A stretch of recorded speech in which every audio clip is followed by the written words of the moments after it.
So we're here with Jonah. Jonah, you're gonna need to hold that mic a little higher. Like here or Just hold it up near your beard there, and you should be okay. Not in your beard, but near your beard. like not here. No, not there. Right there. Perfect, Jonah. Perfect.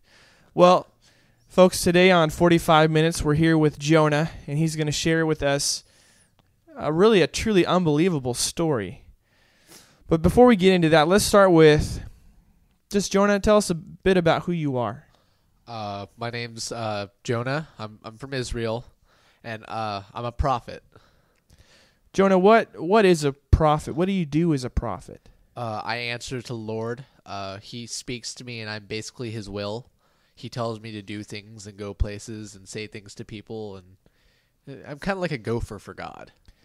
So is that always easy, or are there ever times where you have to say something hard?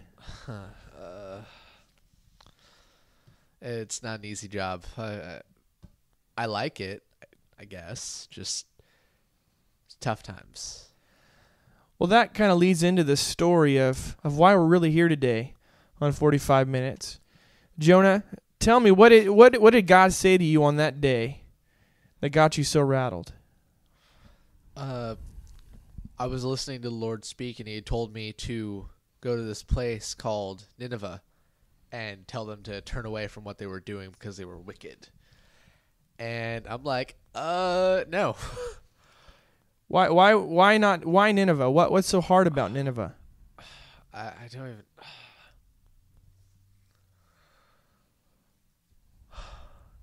even. I can't tell you.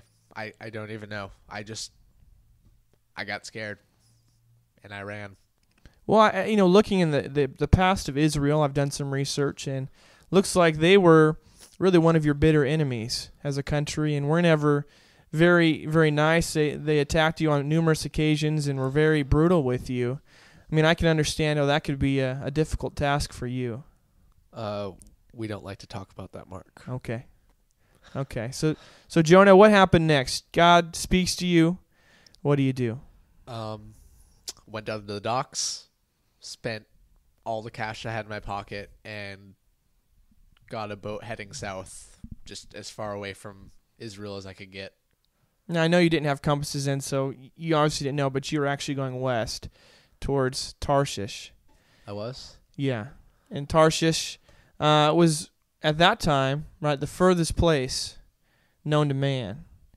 Jonah, why did you run? I didn't want to go to Nineveh. Like you had said, they weren't too friendly to us Israelites. We weren't really on speaking terms. And God telling me to go there and tell them that they're basically wrong and about everything. I didn't like the sense I was getting that somehow this might get me killed. I haven't heard any first-hand experiences, but dying isn't on my top 5 of things I want to do. Sure. So you're on the boat. What's going on in the boat? Well, I'm on a boat, and I go downstairs and I start sleeping, and nice rocking sensation, the waves and everything, and Captain comes and kicks me. He's like, "Get up and start praying to your God." I'm like, "What's going on?" He's like, "There's a storm."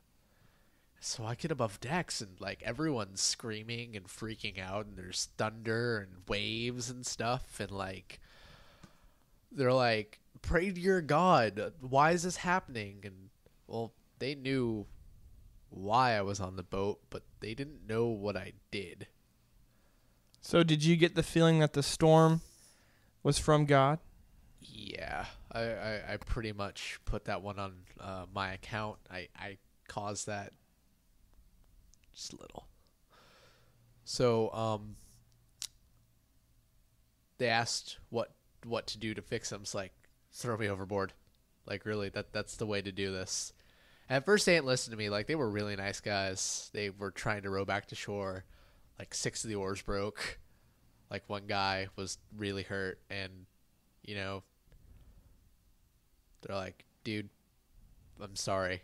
And they prayed to God. They're like, don't charge us for murder. And they kicked me off the boat. Well, before they got to that, though, they said that they drew straws to find out who was responsible. And you got the shortest straw. What did you feel when you got that shortest straw? Didn't want to bring that up.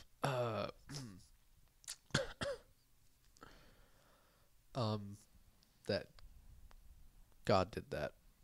And that's how they found out that I directly disobeyed the creator of the universe and ran like a scared little girl to Tarshish. So did you feel, even at that lowest point, when you knew that you were going to die, right? They were going to throw you off the ship and into the sea, and you were going to die. Did you feel like God had left you? Did you feel like God had abandoned you, or did you feel like God was in that moment with you? I think God was definitely in that moment, mainly because I was getting thrown into his creation forcefully by 6 burly, hairy, smelly men. And yeah, I hit the waves, and I just knew that this was where I was supposed to be, on the boat. And everything after, like, as soon as I hit the water, wind calmed down, waves died, sun came out. Could have sworn I saw David Hasselhoff. Did you? What was your last thought as you were coming towards the water? I started floating back toward the surface. I was like, okay, so this is it. I guess I'm going to Nineveh. Then the waves started getting just really, like there was a push. And I saw a shadow, and then it got really dark. When we come back, we'll find out what really happened when it got dark.